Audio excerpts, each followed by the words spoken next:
महाकबड्डी आपली माती आपला खेळ महाकबड्डी महाकबड्डी आपली माती आपला खेळ महाकबड्डी 0 आणि ही झालेली आहे सुरुवात. दुसरा हाफ पुणे पॅन्थर्स विरुद्ध सांगली रॉयल्स. आणि या चौडा पकडण्याच्या प्रयत्नातून ती निसटून गेलेली आहे आणि मध्यरेषा पार केलेली आहे तिने.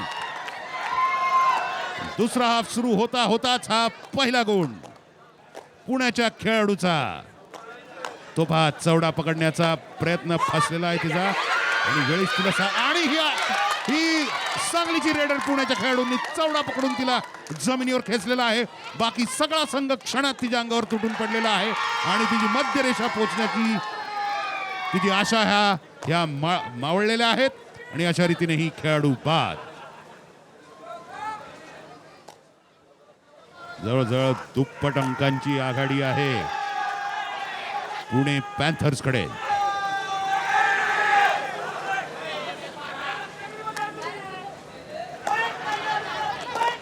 महाराष्ट्र कबड्डी संघटनेचे अध्यक्ष दत्ता पात्रेकर तिथे फ्रेम मध्ये दिसले आपल्याला. आणि आता सांगलीसाठी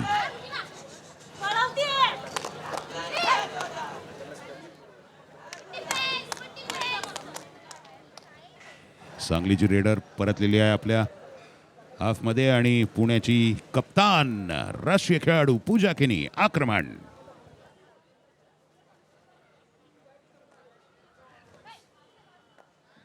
झटकून बैठीलात पापणी लवायच्या वेगाने मारलेली बैठीलात होती ती पहा.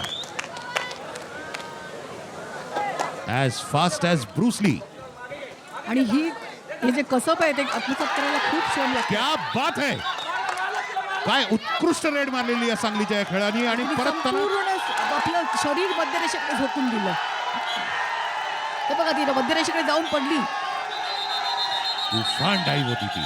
ही फुटबॉल मधल्या गोलकीपरची डाईव्ह आहे आणि तिथे परसूट पॉइंट मिळवण्याच्या प्रयत्नात सांगलीची खेळाडू पण तिची ही मूव्ह पंचांनी अमान्य केलेली आहे आणि पुण्यासाठी आता श्रद्धा पवार पुण्याचं आक्रमण घेऊन 5 खेळाडू त्यामुळे बोनसची शक्यता नाही. तिला आता खोलवर जाऊन खेळाडू स्पर्श करण्यास तिला आणि श्रद्धाने हा गुण टिपलेला आहे. तिने प्रस्थापित केले लाऊंज मध्ये जाऊन.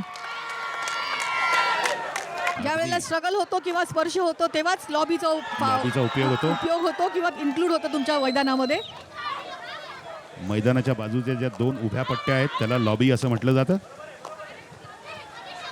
सांगलीची ही रेड आणि ती खालून गुडघ्यातून जायचा प्रयत्न फसलेला आहे तुझा. कारण कोपऱ्याच्या हातात साखळी होती आणि साखळीत तिला अडकवलेली आहे त्यामुळे ती खालून पण जाऊ शकत नव्हती. ये जंजीर बहुत मजबूत है, इतनी आसानी से टूट नहीं सकती असं म्हणणाऱ्या पुण्याच्या डिफेन्सच्या खेळाडू आणि मीनल जाधव पुण्याची रेडर एक खेळाडूला टिपून परतत आहे आपल्या हाफमध्ये. बराच वेळ बाकी आहे. केवळ 3 मिनिटं झालेली आहे हाफ मधली. 15 मिनिटांचा हा महिलांचा हाफ आहे. सांगलीची रेड आता चालू आहे.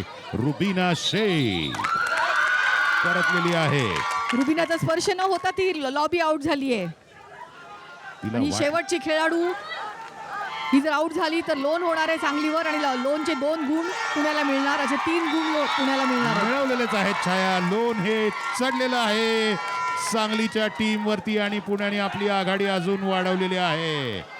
मागच्या मुंबईतील पराभवाचा परिपूर्ण वचपा इथे काढत सांगली विरुद्ध पुण्यनगरीनी 31 विरुद्ध 13 अशी आपल्या बाजूने सामना वळवलेला आहे. हाच जोश पाहिजे राहुल. आपला पराभव झाला तर का झाला, आपल्या काय चुका झाल्या आणि पुढच्या सामन्यासाठी काय रणनीती आपण आखली पाहिजे ती पुण्याने बरोबर त्याचा अभ्यास केलेला आणि तो प्रत्यय आपल्याला या ठिकाणी दिसून येतोय.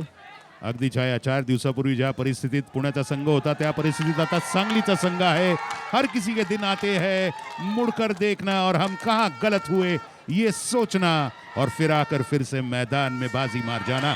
आणि अशा रीतीने दुर्दैवाने पुण्याची 2 नंबरची रेडर श्रद्धा पवार तिचं फुटवर्क फसलं, तिची जेब जी आहे ती फसली आणि तिची पायाची ग्रिप चुकल्यामुळे तिला समतोल तिचा राखता आलेलं नाही आणि अशा रीतीने ती बाद झालेली आहे. दरम्यान सांगलीसाठी रेडर पकडली गेलेली आहे, मागून येऊन तिला शोल्डर ब्लॉक आणि शोल्डर ग्रिप देखील मारून तिला जमिनीवर ओढलेला आहे.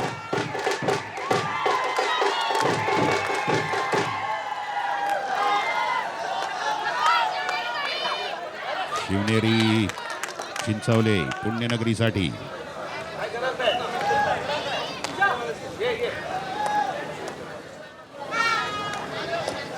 शिवनेरी रेड संपून पुनश्च आपल्या किल्ल्यामध्ये आणि आता सांगलीसाठी पूजा शेलार.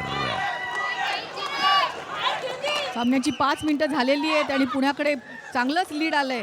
सांगलीच्या खेळाडूंची जबाबदारी वाढली आहे. आता त्यांनी प्रत्येक चढाईत गुण घेतला पाहिजे आणि क्षेत्ररक्षण पण मजबूत ठेवलं पाहिजे. अगदी छाया, ते बघा जाता जाता चुकीच्या ठिकाणी हा चौडा पकडलेला आहे. अगदी बरोबर आहे, मध्यरेषेपर्यंत चाललीच होती ती आणि हा चौडा पकडण्याचा प्रयत्न आहे. हा बघा, एक तर आधी करायला होतं, नाहीतर तो प्रयत्नच करायला नको होता. असो पण संयम ठेवायला हवा होता. आणि ही महाराष्ट्राची कप्तान पूजा किनी 2-2 खेळाडू टिपलेले आहेत. तिला कव्हर जाऊन ब्लॉक करण्याचा प्रयत्न फसलेला आहे आणि पुनश्च एकदा 2 खेळाडू टिपलेले आहेत. पुण्यनगरीची कर्णधार पूजा किनी हिने. सांगलीची रेड आता बोनस गुण मिळण्याची शक्यता. बोनस लाईन बोनस लाईन शिवली. शिवली आणि चौडा उचलून समोरचं कव्हर आलं. अतिशय उत्कृष्ट पकड. कावळा बसायला आणि फांटी तुटायला. कबड्डी आपली माती आपला खेळ कबड्डी.